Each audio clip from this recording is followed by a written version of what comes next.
Hey, what's up, everyone? Mikas here for WeMakeDanceMusic.com. Today, we're gonna master a track. This is a progressive house track, 128 BPM.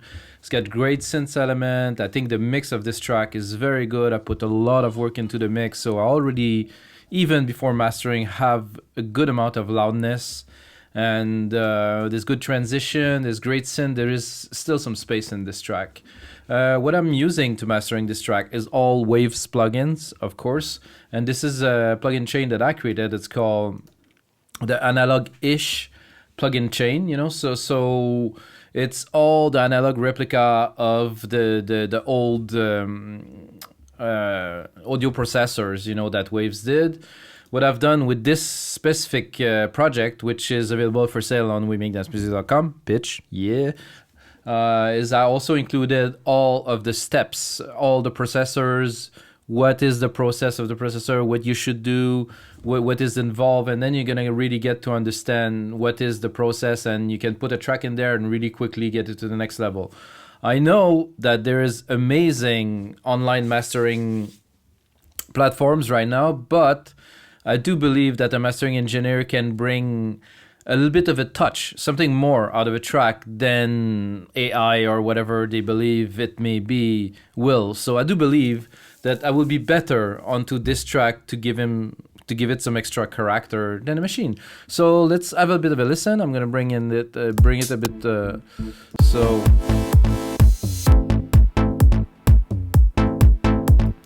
Like I said, it's already quite loud in the mix. There's no compression on the main out, but it's still, we're at minus 15, minus 18. I mean, we're gonna bring it to, I think minus 8. I know some people say minus 12, but I like my tracks loud, so let's listen.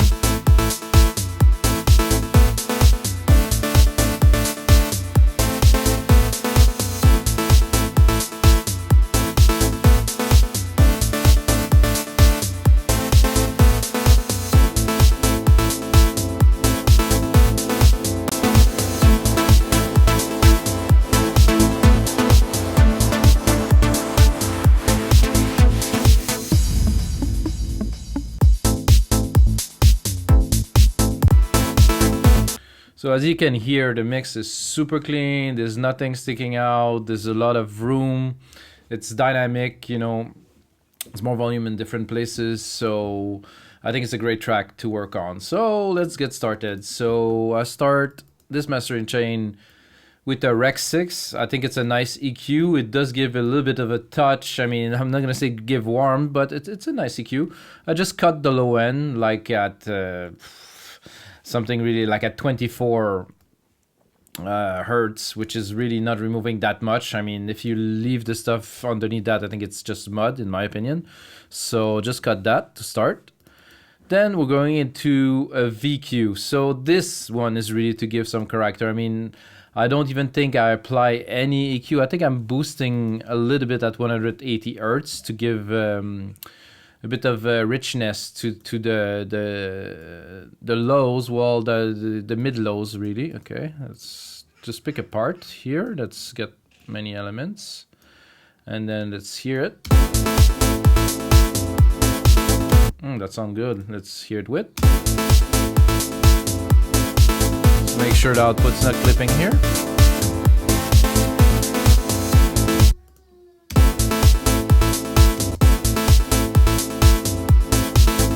To me, it's like I took a little bit of volume off, but I think I gained... It's so subtle, it's incredible. Alright, so that's the start of the chain. Then we're getting into some more serious stuff. This I won't use for the specific track because this is to deal sometimes with some problems in the low end. It's included, but I definitely don't need that because it's properly mixed. So we're going to go straight. So yes, I use a limiter already because I just want to cut the peak a little bit, but just a little bit, not too much. So you can tell here it's cutting really just the top. So what this does is it raises the volume just a little bit, just a touch, So then I'm gonna go into this plugin. Okay, I heard a lot of hate about this. Some people like it, some people don't. This is a preset that I've done myself that I work on, optimized for dance music. and I think it does make an amazing job at putting things together. So let's hear it without, sorry. Let's hear it with. Let's make sure.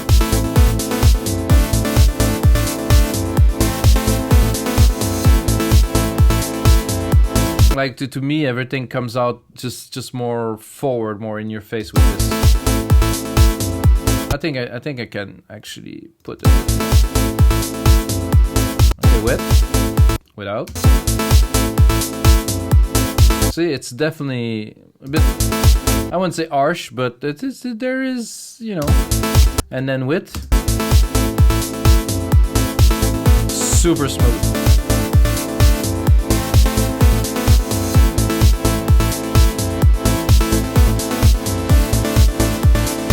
I think this is a bit too much.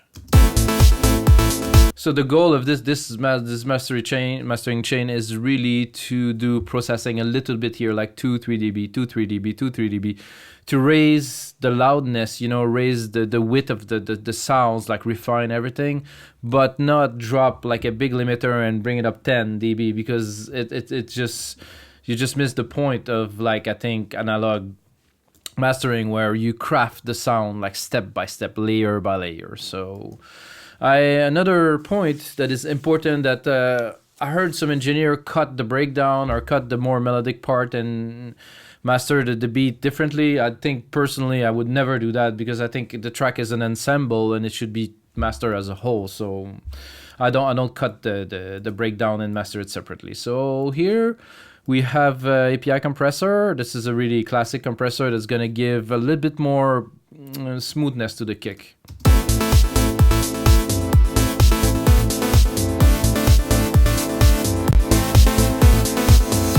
Without, with.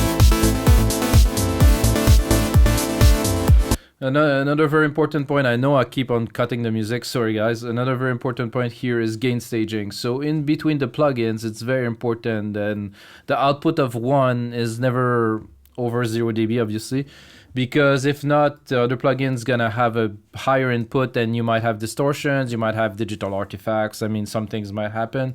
So important to keep the gain staging always, you know, as close to 0 as possible, leave a little bit of room, but very important not to clip anywhere in between the plugins.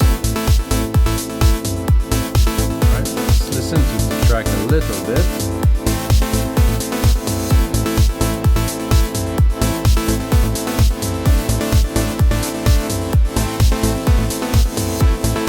Nice build up here.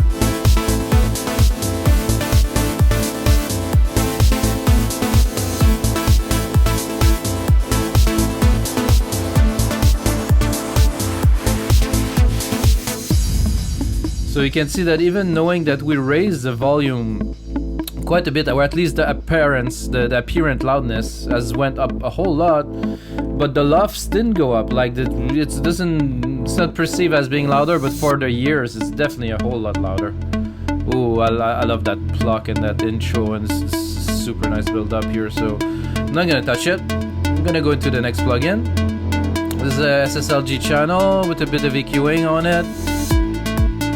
This is, I found out this specific unit has a bit of a stereo imaging. There's something that it does within the stereo field that is very good, so I'm gonna put it in.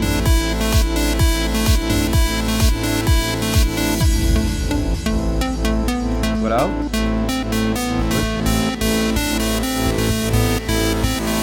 Make sure you're not clipping in the input here.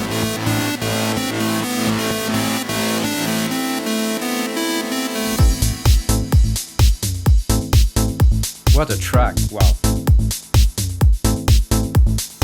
Yeah, it's mine, but fuck, what a track.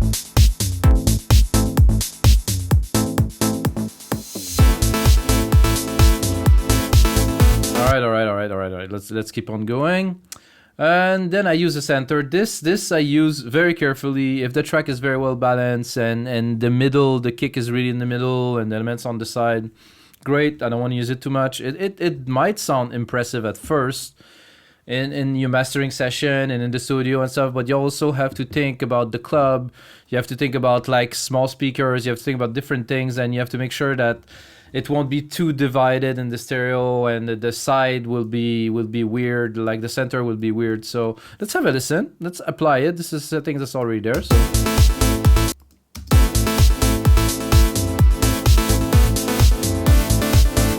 So what we're doing here is we're putting the low closer to the center and the high more onto the side. So let's crank up the side a little bit so you guys can hear.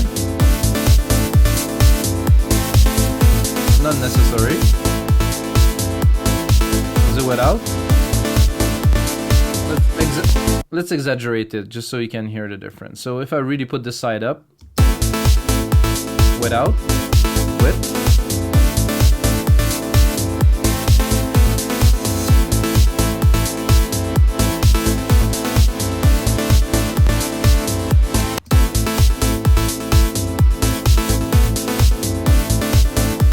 I think in this case I like it. I like it a lot. This is good.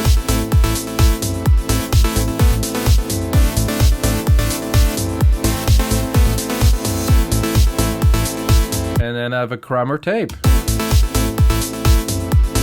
This is really to bring the warm. Let's say that you'd be able to record the track onto like a big, 2-inch tape, like 4-inch tape, like something like wow. And then let's hear it with.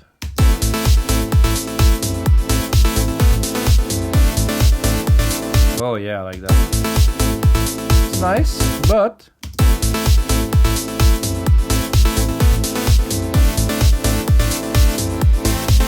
and this setting is definitely not pushing it, not at all. I mean, this is smooth. This is still very, very toned down.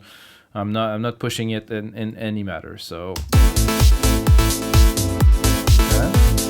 And then the glue compressor, SSL.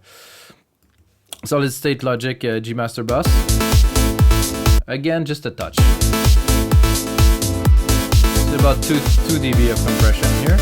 I think this is really bringing it all together.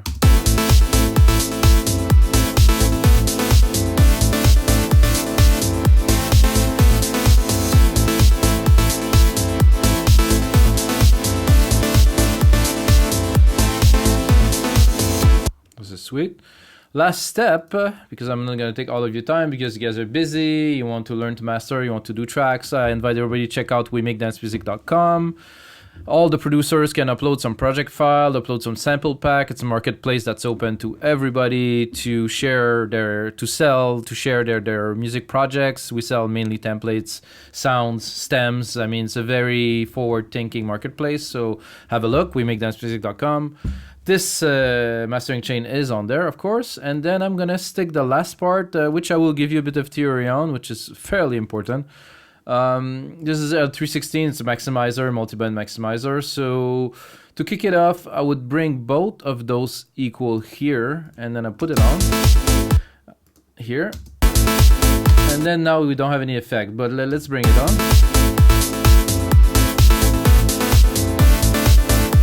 So the tutorial on that is very clear on the waves side. So you bring it down, and then see this is gone. This is completely gone. So you have to leave some space.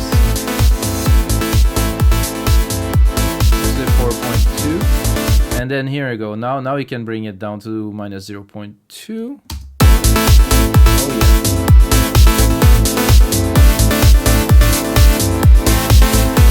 Like I said earlier, about minus 8 lufs. That's about it here.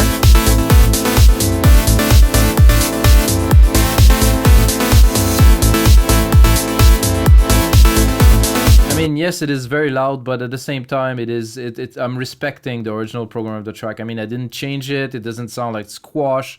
It doesn't sound like it's been like broken into pieces. So.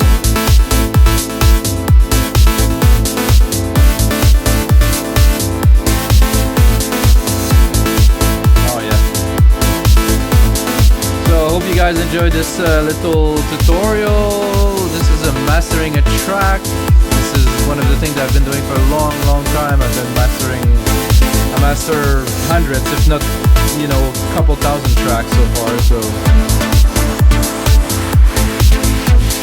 hope you guys enjoyed the track for